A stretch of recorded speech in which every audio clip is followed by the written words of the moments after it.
우리는 살아가면서 수많은 결정을 합니다. 잘못된 결정을 할 때도 있고 잘된 결정을 할 때도 있습니다. 이 모든 결정들이 모여서 현재의 삶이 됩니다.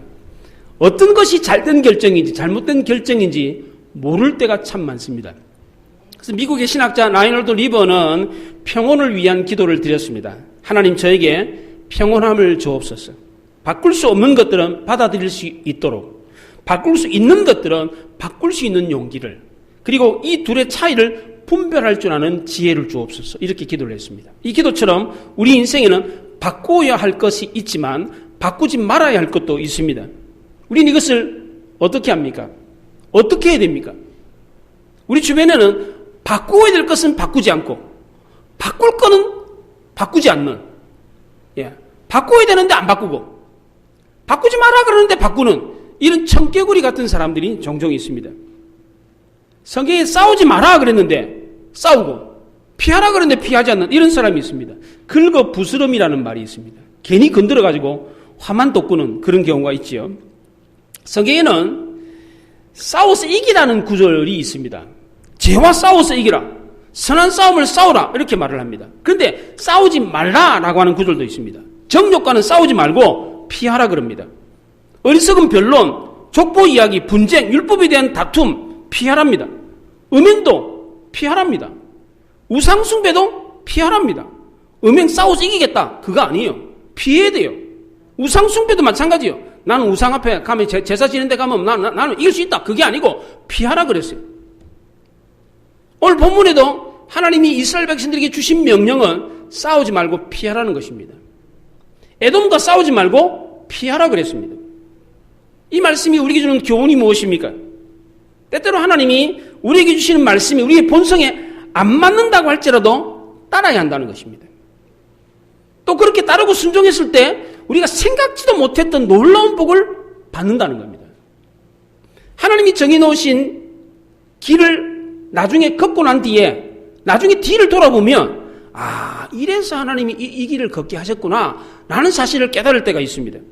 처음에 이스라엘 백성들은 왜 하나님이 이 에돔 땅, 에서의 땅으로 지나가게 하시지 않고 우회로 돌아서 가나안 땅에 들어가게 하시는지 알 수가 없었습니다.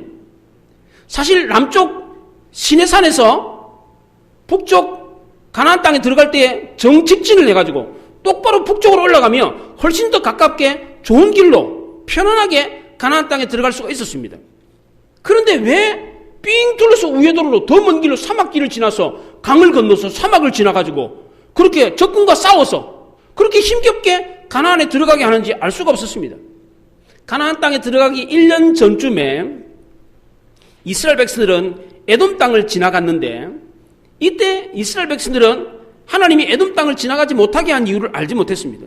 그래서 민수기 21장이라면 원망하되 어찌하여 우리를 애굽에서 인도하여 이 광야에 죽게 하는가? 이곳에는 먹을 것도 없고 물도 없고 우리 마음이 하찮은 음식으로 싫어하노라 그렇게 말했습니다. 이때 많은 사람들이 하나님을 원망해가지고 불뱀에 물려가지고 죽었습니다. 그것을 보다 못한 모세가 중보기도를 했습니다. 그랬더니 하나님이 그 노뱀을 장대 위에 매달아가지고 그걸 진중에 들고 이걸 보는 자마다 낫는다 그렇게 외치라고 했습니다. 그게 뭡니까? 훗날 십자가에 못 박혀 죄인을 구원하게 죽으시는 예수 그리스도의 사건을, 십자가 사건을 예표한 것이었습니다. 신명기 1장과 2장의 배경 장소는 똑같이 가데스 바네아입니다. 가나안 땅 남쪽 네게부 사막 지역에 오아시스가 있는 가데스 바네아가 이 배경 장소입니다. 그런데 1장과 2장 사이에는 38년이라고 하는 시간적인 간격이 있습니다. 하나님이 약속하신 가나안 땅에 들어가라 했는데 들어가질 않았습니다. 이때 하나님이 진노해서 방향을 돌리라. 가나안 땅을 올라가지 말고 내려와서 홍해길을 거쳐서 광야로 들어가라. 그렇게 말을 했습니다. 그게 1장 40절입니다. 너희는 방향을 돌려 홍해길을 따라 광야로 들어갈지니라. 그리고 오늘 본문 2장 1절에 우리가 방향을 돌려 여호와께서 내게 명령하신 대로 홍해길로 광야에 들어가서 여러 날 동안 세일산을 두루 다녔더니 이거는 38년이 지난 뒤에 똑같은 가데스 바네아에서 방향을 돌렸어요. 그리고 다시 방향을 돌려 가데스 바네아로 다시 왔어요. 죄는 우리에게 엄청난 대가를 요구합니다. 우리가 회개하면 하나님이 우리 죄를 용서해 주십니다. 그러나 그 죄에 대한 현실적인 대가는 치러야 됩니다. 예를 들어 병을 얻거나 상처를 입으면 일정한 치료 기간을 거쳐야 됩니다. 죄도 마찬가지입니다. 죄를 범했다면 우리가 회개를 하면 그 즉시로 죄는 용서받지만 그 죄에 대한 대가는 치러야 되는 것입니다. 그 회복하기까지 힘겨운 시간을 거쳐야 됩니다. 이스라엘 백성들이 처음 가데스 바네아에 불순종한 이후부터 38년이라고 하는 힘겨운 시간이 지났습니다. 그리고 38년이 지난 뒤에 이스라엘 백성들은 다시 가데스 바네아에 모였습니다. 이게 바로 오늘 우리가 읽은 신명기 2장입니다. 모세는 38년 동안의 광야 생활을 1절부터 3절까지 간단하게 요약을 했습니다. 성경을 보십시오. 어떻게 요약을 했습니까? 그 38년의 세월을 어떻게 요약했습니까? 우리가 방향을 돌려 여호와께서 내게 명령하신 대로 홍해길 광야로 들어가서 여러 날 동안 세일산을 두루 다녔더니 여호와께서 내게 말씀하여 이르시되 내가 이 산을 두루 다닌 지 오래니 돌이켜 북으로 나아가라. 성경을 한번 보십시오. 이스라엘 백성들은 38년 동안 가나안으로 전진하지 못하고 광야에서 38년 동안 뺑글뺑글 돌았어요. 그리고 14절을 한번 보십시오. 14절부터 한번 보세요. 가데스 바네아에서 떠나 세렛 시내를 건너기까지 38년 동안, 이때에는 그 시대의 모든 군인들이 여호와께서 그들에게 맹세하신 대로 진영 중에서 다 멸망하였나니 15절에 여호와께서 손으로 그들을 치사 진영 중에서 멸망하신 고로 마침내는 다 멸망되었느니라. 16절 보십시오. 모든 군인이 사망하여 백성 중에서 멸망한 후에 17절에 여호와께서 내게 말씀하여 이르시되, 38년이 지나는 동안 이스라엘 백성들은 광야를 뺑글뺑글 돌다가 그 모든 이스라엘 백성이 다 죽었어요. 광야에서 죽은 모든 이스라엘 백성들은 1세대들을 말합니다. 다행히 2세대들은 살아남았습니다. 지금 신명기 2장 가데스 바네아에서 모세의 설교를 듣는 사람들은 출애굽한 2세대들입니다. 1세대들은 다시 광야로 돌아와가지고 광야에 다 죽었어요. 그리고 38년이 지난 뒤에 다시 가데스 바네아에 도착을 했는데 지금 2세대들을 말합니다. 출애굽 1세대가 죽고 난 뒤에 하나님이 2세대들에게 뭐라고 말합니까? 3절에 보십시오. 북으로 나아가라 그럽니다. 38년 오랜 세월을 보냈으니 이제 돌이켜 북으로 나아가라. 38년 만에 가나안 진경 명령이 떨어졌습니다. 꿈에도 그리는 명령입니다. 그런데 북진하라고 했는데 정북진하는 것이 아니라 우회로 돌아서 북진하는 겁니다. 4절과 5절에 보십시오. 너는 또 백성에게 명령하여 이르기를 너희는 세일에 거주하는 너희 동족 에서의 자손이 사는 지역으로 지날 때에 그들이 너희를 두려워하리니 너희는 스스로 깊이 삼가고 그들과 다투지 말라. 그들의 땅은 한 발짝 자국도 너희에게 주지 아니하리니 이는 내가 세일산을 에서에게 기업으로 주었습니다. 세일산은 야곱의 형 에서에게 주었기 때문에 그 땅으로 밟고 지나가지 말고 우회로 돌아가라 그렇게 말을 했습니다. 여기 지나간다는 말은 멀찌감치 떨어져서 지나간다 그런 뜻입니다. 거리를 두고 에돔 족속의 땅 세일산을 거리를 두고 이렇게 지나갔습니다. 이스라엘 백성들이 에서의 지역으로 지나갈 수 없었던 이유는 에서 자손들이 이스라엘 백성들을 두려워했기 때문입니다. 한번 생각해 보십시오. 남자 장정만 60만 명, 어린아이 여자 할아버지 할머니까지 합치면 200만 명입니다. 그 당시에 가축은 사람들의 3배나 되었다고 그럽니다. 한번 생각, 200만 명입니다. 200만 명. 어마어마한 숫자입니다. 셀 수가 없어요. 셀 수가 없어요. 그 많은 인구가 3배나 되는 가축을 거느리고 지나갑니다. 휩쓸고 지나가는 거, 휩쓸고 막. 어마어마한 숫자가 그 자기 동네를 지나간다 그러니까 거절할 수밖에 없지요. 또 지나가다가 마음을 바꿔가지고 공격이 오면 어떡하겠어요? 속수무책으로 당하는 겁니다. 그래서 두려워서 이스라엘 백성들에게 지나가지 못하도록 거절을 했습니다. 이것도 모르고 이스라엘 백성들은 모세가 외교력이 없어가지고 능력이 없어가지고 이 좋은 길이 있는데 왜 이 좋은 길을 놔두고 광야길로 사막길로 우리를 인도했느냐? 원망했습니다. 원망의 결과는 아주 혹독했습니다. 많은 사람들이 불뱀에 물려서 죽었습니다. 이게 1세대들입니다. 그런데 2세대들은 어땠습니까?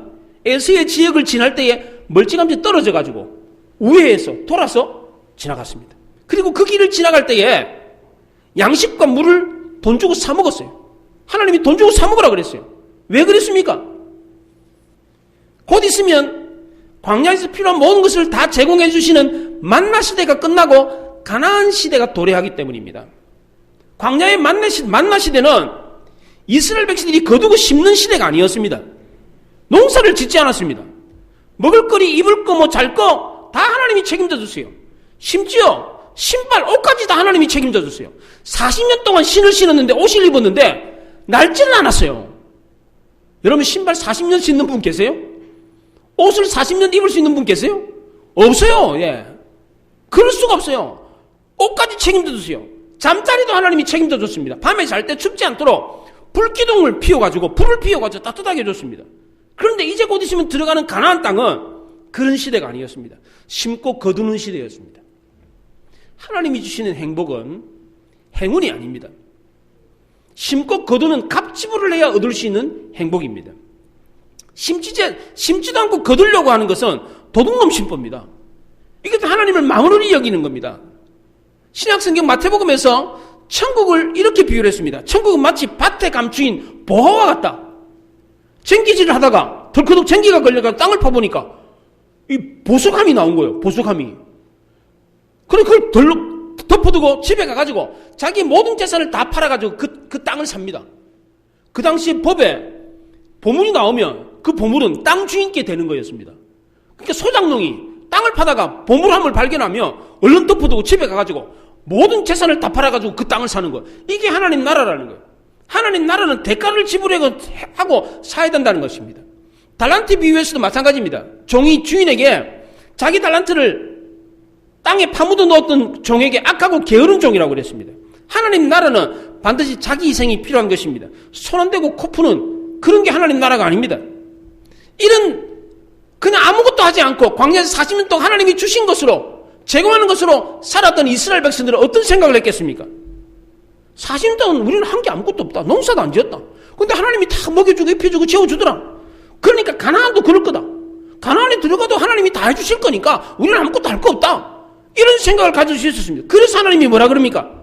가나안을 눈앞에 두고 이스라엘 백성들에게 에돔 땅을 지나갈 때에 양식과 물을 너희들이 돈 주고 사 먹으라 그랬어요. 지금까지 돈 주고 사 먹은 일이 없어요. 예. 근데 갑자기 하나님이 돈 주고 사 먹으래. 이 명령을 했을 때 이스라엘 백성들은 어떻게 했습니까? 8절에 보십시오. 우리가 세일산에 거주하는 우리 동족 에서의 자손을 떠나서 아라바를 지나며 에렛과 에시온 게벨 곁으로 지나 행진하고 돌이켜 모압 광야길로 지날 때에 그랬습니다. 여기 지명이 많이 나오는데 일단 북쪽으로 올라가서 만나는 에돔 족속, 세일산의 에돔 족속을 떠났어요. 그것을 떠나서 동쪽으로 갑니다. 동쪽에 아라바 광야로 갑니다. 여러분들 지도를 보면 이쪽에 홍해가 이렇게 여기 애굽이 있고 홍해가 이렇게 흐릅니다. 홍해 이렇게 흘러서 이렇게 조금 올라간 데가 이게 아라바만이 아라바만 오른쪽이가 사우디아라비아입니다. 사우디아라비아. 그리고 요렇게 삼각형으로 딱 된 요 모서리에 시내산이 있어요. 시내산으로 북쪽으로 올라가다가 이 북진을 하지 못하고 이게 오른쪽으로 가면 이게 오른쪽에 아라바 광야입니다. 아라바 광야로 가면 에시온 게벨, 아라바만의 제일 꼭대기에 있는 에시온 게벨이라고 하는 곳이 있어요. 여기에서 뭐 배를 만들고 뭐 그랬거든요. 예, 조선소가 있고 여기서 쭉 올라가면 사해가 있어요. 쭉 올라가면 요단강, 더 올라가면 갈릴리 호수가 있어요. 이렇게 일직선으로 에시온 게벨, 아라바만 바다, 아라바만으로 쭉 올라가면 에시온 게벨이 그 항구가 있고 거기서 더 올라가면 쭉 올라가면 사해 호수, 그리고 더 올라가면 쭉 따라가면 요단강을 따라서 쭉 올라가면 게네사렛, 갈릴리 호수가 있어요. 그 길을 넘어서 동쪽으로 가서 쭉 북진해가지고 모압 땅, 이렇게 암몬 땅, 바산 왕국으로 쭉 올라가서 좌회전을 합니다. 좌측으로 서진을 해서 가나안 땅에 들어가는 것입니다. 출애굽 1세대들은 어떻게 했습니까? 38년 전에 가데스 바냐에서 가나안 땅에 들어가라. 그러니까 가나안 땅이 무서워가지고 안 들어갔습니다. 근데 이번에는 에서 지역을 와가지고 어떻게 합니까? 들어가지 마라. 그랬는데 1세대들은 어떻게 했습니까? 들어가겠답니다. 밀어붙이고 들어가겠답니다. 1세대들은 가나안은 크고 강성해가지고 들어가지 못하겠다 그러고, 반면에 세일은 만만하니까 그냥 마음만 먹으면 얼마든지 짓밟고 그냥 지나갈 수 있다라고 생각을 하고는 지나가겠다 그럽니다. 1세대들은 강한 자 앞에서는 약하고 약한 자 앞에서는 강한 비굴한 모습을 보였습니다. 이게 어쩌면 수직적인 유교 문화 사회에 있는 우리도 그렇지 않습니까? 강한 사람 앞에서는 굽신굽신거리고 약한 사람 앞에서는 굴림하려고 하는 이런 모습이 우리에게도 있지 않습니까? 진정으로 용기 있는 사람은 강한 사람 앞에서 강하고 약한 사람 앞에서 약한 것입니다. 38년이 지난 동안에 이 세대들은 1세대와 달라졌습니다. 그 달라졌다는 1세대, 2세대가 1세대와 달리 변했다라고 하는 증거가 무엇입니까? 그 증거가, 그 시금석이 무엇입니까? 지금 이스라엘 백성들은 그냥 에돔 족속을 그냥 밀어붙이고 그냥 지나갈 수 있습니다, 지금. 그렇게 막강해요, 지금. 막강한 군사력을 가지고 있습니다. 그런 큰 힘을 가지고 있음에도 불구하고 이 세대들은 그 힘을 사용하지 않습니다. 과거와는 달리 이제는 얼마든지 밀어붙일 수 있음에도 불구하고 그렇게 하지 않고 참고 양보를 합니다. 에돔과 다투지 않고 오히려 먼 길을 택합니다. 그게 8절입니다. 그게 8절. 에서 자손을 떠나서 아라비아를 지나 모압 광야로 이렇게 올라갔습니다. 순종은 평안을 가져옵니다. 근데 우리 주변에 싸움닭 같은 사람이 있어요. 가는 곳마다 싸우는 사람이 있어요. 들이받는 사람이 있어요. 양들 가운데 염소가 몇 있어요. 그 목자들이 양을 칠 때 양만 치면 양들이 이렇게 붙어 있기를 좋아해요. 그 양들이 이렇게 붙어 있으면 피부병이 많이 생겨요. 그래서 목자들은 양을 칠 때 반드시 염소들을 몇 마리 같이 키워요. 양들이 붙어 있잖아요. 이렇게 아주 좋은 모습 붙어 있는데 그 꼴을 못 봐, 염소는. 뿔로 막 들이받아요. 예. 우리 주변에 그런 사람들이 있습니다. 싸우지 말아야 할 대상과 싸우는 것은 참 어리석은 것입니다. 삼국지에 와룡봉추라는 말이 나옵니다. 와룡봉추는 제갈공명하고 방통을 말하는 것입니다. 그 사마이가 이 두 사람을 유비에게 청거하면서 와룡봉추 둘 중에 하나만 얻어도 천하를 얻을 수 있다. 그런 얘기를 했습니다. 제갈공명은 유비의 삼고초래로 유명한 사람이죠. 제갈공명은 적벽대전에서 승리해가 이름을 떨쳤습니다. 그런데 방통은 뒤늦게 이 총나라에 합류를 해서 그 신임이 두텁지 않았는데 유비가 서천으로 전쟁을 가는데 본거지인 형주를 제갈공명에게 맡기고 방통을 군사로 삼고 전쟁에 나갔습니다. 전쟁터에서 한참 싸우는데 제갈공명이 유비한테 서신을 하나 보냈습니다. 큰 임무를 잃을 테니까 조심하라 라고 하는 서신을 보냈습니다. 이 서신을 받고 유비는 방통이 전쟁터에 나가는 것을 만류를 했어요. 그런데 방통은 제갈공명이 자기를 시기해가지고 그렇게 전쟁에 못 나가게 한다고 생각하고 고집을 부리고 전쟁터에 나갔다가 화살에 맞아가 죽어버립니다. 그의 나이 36세였습니다. 이 방통의 죽음은 총나라가 망하는 계기가 됐습니다. 방통이 죽고 난 뒤에 그 형주를 제갈공명이 관우한테 맡겼습니다. 맡기면서 수성하라 그랬어요. 나가서 싸우지 말고 성 안에서 수비만 하면 이 성을 지킬 수 있다. 나가서 싸우지 마라. 어떻게 유혹한다고 할지라도 어떻게 막 그냥 전쟁에 그냥 끌어들이려고 그렇게 유혹을 한다고 절대 나가 싸우지 마라. 그냥 성만 지키고 있으면 된다. 그렇게 신신당부했는데 관우는 그렇게 하지 않았습니다. 성군의 꼬임에 빠져가지고 결국 나가서 싸워서 전쟁에서 패해서 전사를 하고 맙니다. 그 뒤에 공명도 업무에 시달리다가 병을 얻고 죽고 맙니다. 총나라는 인재 부족으로 결국 나라가 망하게 됩니다. 만약 방통이 이 공명과 유비의 말을 듣고 그때 전쟁에 나가지 않았더라면 관우가 이 공명의 말을 듣고 성문을 열고 밖에 나가서 싸우지 않았더라면 훗날 유비의 촉하는 한 왕조를 다시 부흥시킬 수 있는, 통일할 수 있는 그런 기회를 얻을 수 있었을 것입니다. 싸우지 말아야 할 전쟁에 방통은 자기의 조급함과 시기심을 견디지 못하고 관우는 자기의 교만함 때문에 싸우지 말아야 할 때에 나가서 싸웠습니다. 이처럼 싸워야 될 때와 싸우지 말아야 될 때를 알지 못해서 패가 망신하는 경우가 있습니다. 이 몇몇 사람의 이 인재들이 죽음으로써 한 나라가 망해버렸어요. 대단히 중요한 겁니다. 그럼 우리는 이 나가서 싸울 때와 싸우지 말아야 할 때를 압니까? 그렇지 않습니다. 우리도 그렇습니다. 우리도 하라 그러면 안 하고 하지 마라 그러면 하고 이런 성격우리 기질이 있어요. 시기질투에 눈이 멀고 교만의 판단력이 흐려지는 경우가 종종 있습니다. 이게 우리의 모습인데 이런 우리는 어떻게 해야 됩니까? 첫째는 그러므로 하나님의 인도하심을 받아야 됩니다. 왜 그렇습니까? 우리의 길을 인도하시는 분이 하나님이시기 때문입니다. 잠언서 16장 9절에 사람이 마음으로 자기의 길을 계획할지라도 그 길 걸음을 인도하시는 이는 여호와시니라 그랬습니다.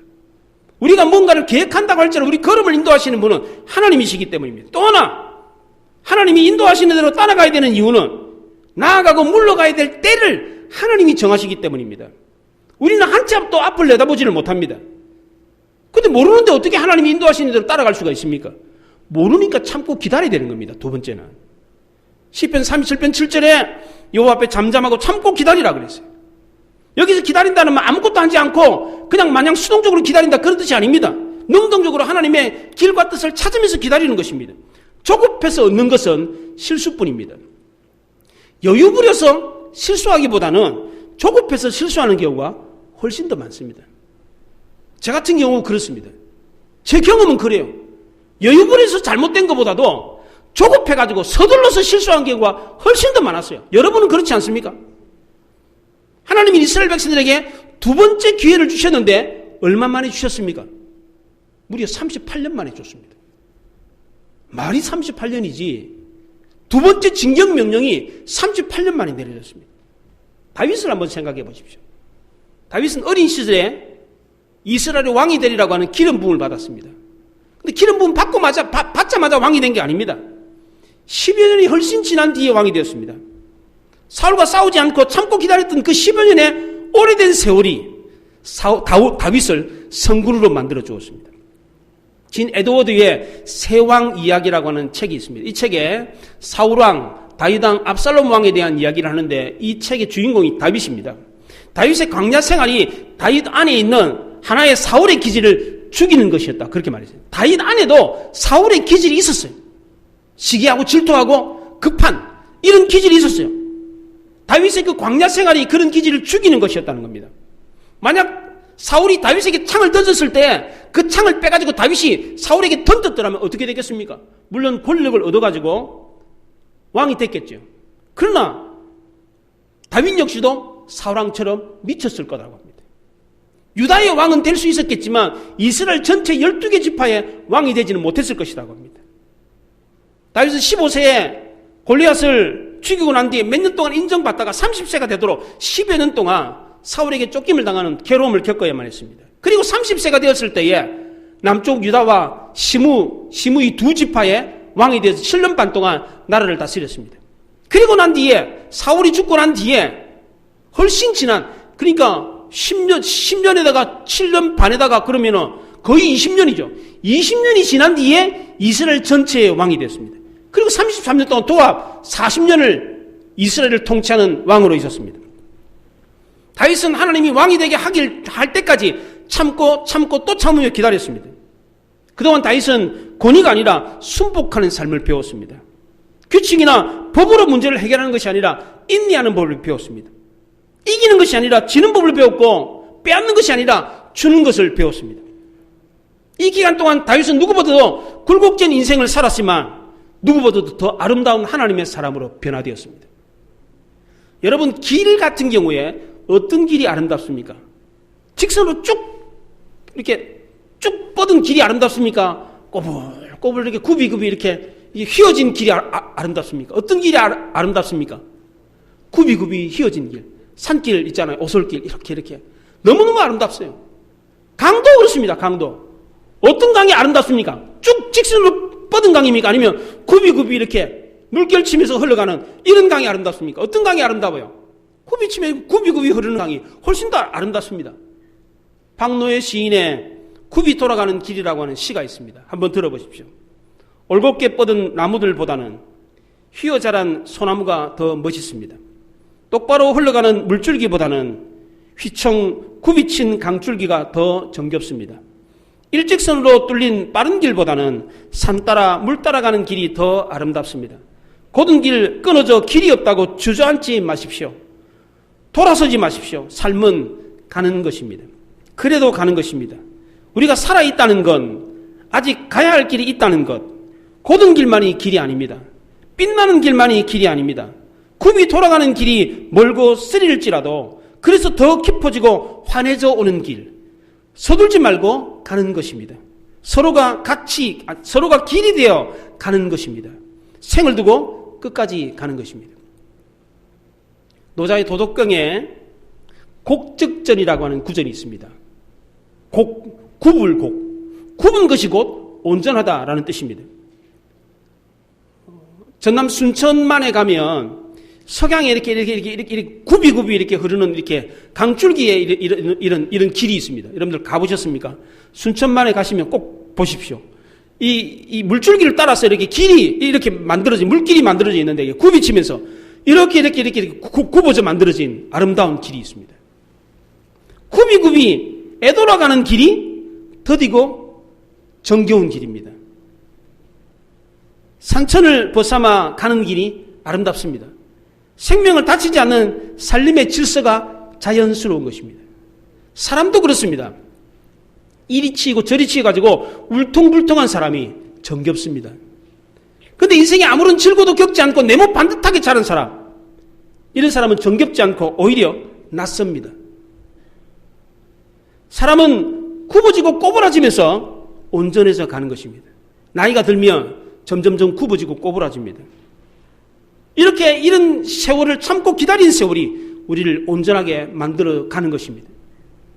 참고 기다리면 기회가 있습니다. 곤토중내라는 말이 있습니다. 패하였다 할지라도 힘을 길러 다시 쳐들어온다, 그런 뜻입니다. 당나라 시인 두목이 항우가 유비에 패해가지고 강에서 자살을 했어요. 강 이름이 오강이에요. 오강. 예. 까마귀 오자에 까마귀 우는 강이에요. 예. 오강에서 자살을 했는데 그 오강에 와서 황후를 아쉬워하면서 시를 하나 읊었어요. 이런 시입니다.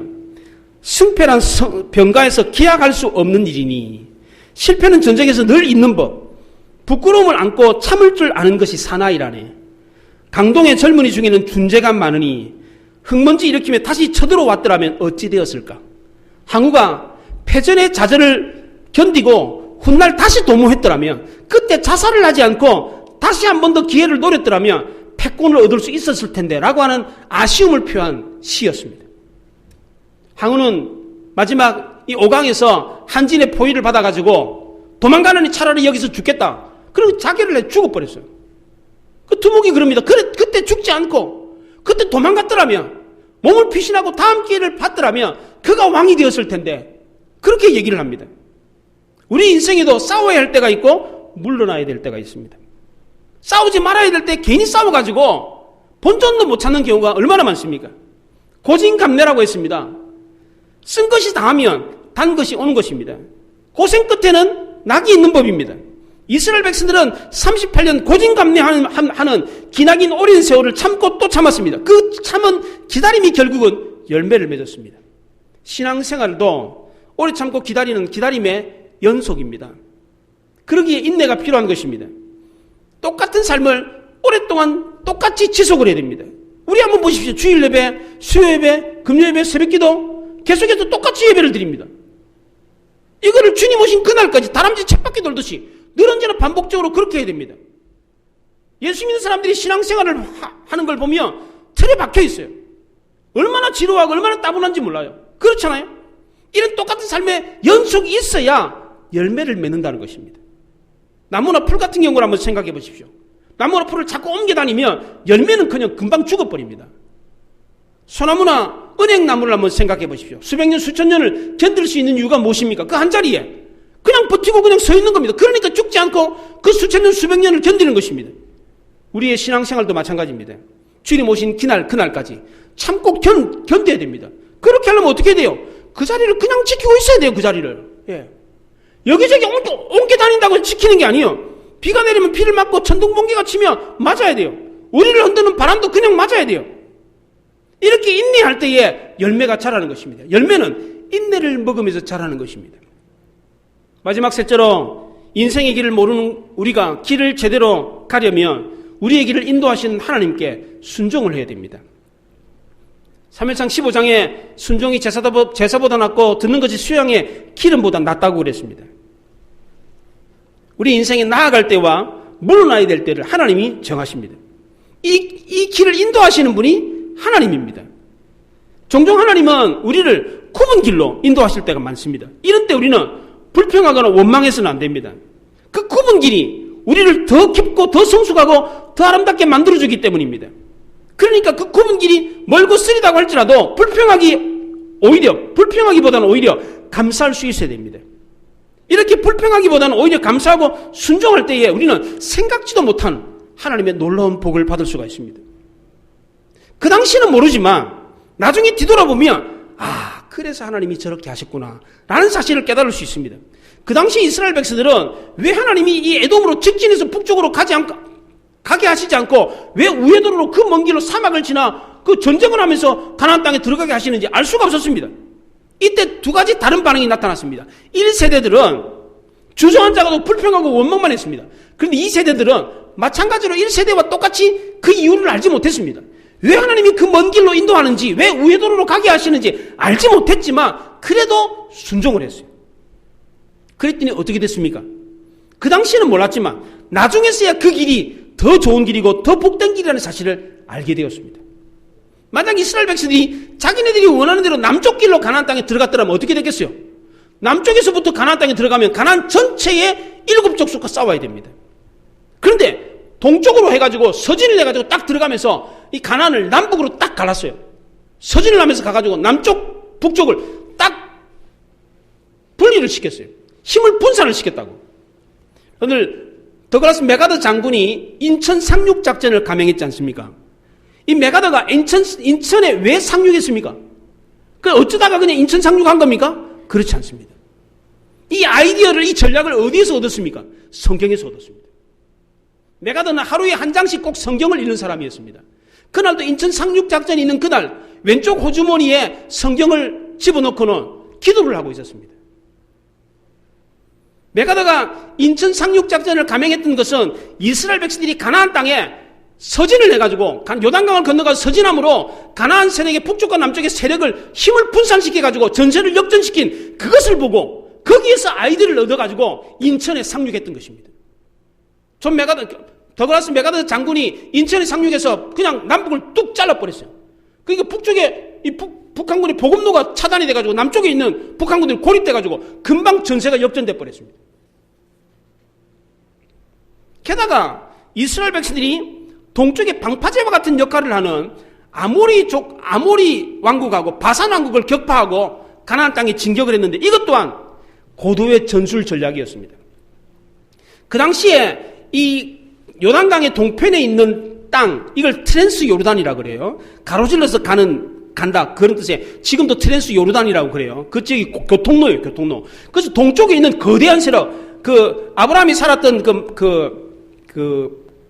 우르 지역, 메소포타미아 문명의 거대한 세력들이 있습니다. 이 군사 세력들이 쳐들어오는 것을 막아주는 방파제와 같은 역할을 하는 나라가 있었습니다. 두 나라가. 그게 아모리 왕국하고 바산 왕국이었어요. 근데 그 거대한 왕국을 이스라엘 백성들이 그냥 힘도 안 들이고 싹 그냥 휩쓸어버리고 그냥 들어오는 거예요, 그게. 깜짝 놀랐습니다. 만약 이스라엘 백성들이 이런 고도의 심리 전술을 구사하지 않고, 그래도 두려움을 주지 않고 가나안 땅에 들어왔더라면 가나안 백성들은 죽기 살기로 싸웠을 것입니다. 근데 이스라엘 백성들은 요단강을 건너기 전에 이미 소문이 퍼졌어요. 그 막강한 그 나라들을 힘도 들이지 않고 쳐부쉈다는 소문을 듣고 가나안 백성들은 마음이 녹아버렸어요. 마음이. 싸우기 전에 이미 전의를 상실해버렸습니다. 그 이후로부터 아이성 전투에 한 곳만 패하고 모든 전쟁에서 다 이겼습니다. 어떻게 이게 가능했습니까? 그 이유가 7절에 나옵니다. 7절 한번 보십시오. 내 하나님 여호와께서 내가 하는 모든 일에 내게 복을 주시고 내가 이 큰 광야에 두루 다님을 알고 내 하나님 여호와께서 이 40년 동안 너와 함께 하셨으므로 내게 부족함이 없었느니라 그랬습니다. 하나님이 이스라엘 백성들의 모든 것을 다 아시고 그 모든 일에 복을 주셨기 때문입니다. 광야 40년 동안 이스라엘과 함께 하신 것처럼 가나안에서도 하나님이 함께 하셨기 때문입니다. 우리도 마찬가지입니다. 하나님이 우리가 하시는 일에 우리가 하는 모든 일을 다 아시고 그 모든 일에 복을 주시면 우리 역시도 부족함이 없습니다. 옛말에 어른 말을 들으면 자다가도 떡이 생긴다는 말이 있습니다. 왜 그렇습니까? 어른의 말은 통찰력이 있기 때문입니다. 그걸 인사이트라고 그래요. 이 통찰력은 뭐 네이버나 뭐 다음이나 유튜브에서 검색해가지고 찾을 수 있는 지식이 아니에요. 이 통찰력의 지식은 모든 것을 다 통합해가지고 말해주는 지식이에요. 우리 젊은 분들 유튜브나 뭐 네이버 검색해가지고 뭐 지식 찾잖아요. 그건 단편적인 지식이에요. 근데 어른들이 해주는 말은 통합적인 지식이에요, 이게. 통찰력이에요. 그 사람의 성격도 알고, 건강도 알고, 경제력도 알고, 두뇌도 알고, 삶의 여정을 다 알기 때문에 요 사람한테는 요렇게 말해주면 좋겠다. 이런 통찰력이 있는 거예요, 어른들한테는 이게. 그래서 어른들의 말을 들으면 자다가도 떡이 생기는 거예요, 이게. 하물며 우리의 모든 것을 다 아시는 전지적 작가 시점을 갖고 계신 하나님이 우리의 길을 아시고 우리의 길을 인도해 주시는 그 말을 들으면 오죽하겠습니까? 어른들의 말을 들어도 그 통찰력이 있어서 그 말을 들으면 실수하지 않고 떡이 생기는데, 좋은 일이 생기는데, 우리의 현재와 과거와 미래의 모든 것을 다 아시고 우리의 모든 형편을 다 아시는 하나님이 해주시는 그 말을 들으면 오죽하겠습니까? 예? 그래서 다윗은 내가 그렇게 하나님 말씀대로 살았더니 부족함이 없었다라고 고백을 했습니다. 어떤 사람이 이런 고백을 할 수가 있습니까? 하나님이 함께 하시며 하나님이 우리의 모든 형편들을 다 하시고 모든 일에 복을 주시는 것을 믿고 참고 기다리는 사람입니다. 나갈 때와 물러날 때를 하나님이 정하신다는 것을 알고 어떤 길이라고 할지라도 하나님의 인도하신 대로 순종하는 사람, 이런 사람이 이런 고백을 할 수 있는 것입니다. 내가 하나님의 말씀대로 순종했기 때문에 나는 부족함이 없다. 이런 사람이 바로 하나님이 함께 하시고 하나님이 인도해 주셔서 부족함이 없는 삶을 사는 것입니다. 우리도 하나님이 어떤 길을 인도한다고 할지라도 불평하지 말고 참고 인내하며 기다릴 수 있어야 됩니다. 또 굽은 길이라고 할지라도 감사하고 순종함으로 우리가 생각지도 못했던, 나는 생각도 못하고 기대도 못했는데 하나님이 주시는 놀라운 복을 받을 수 있음을 믿으시기 바랍니다. 기도하십시다.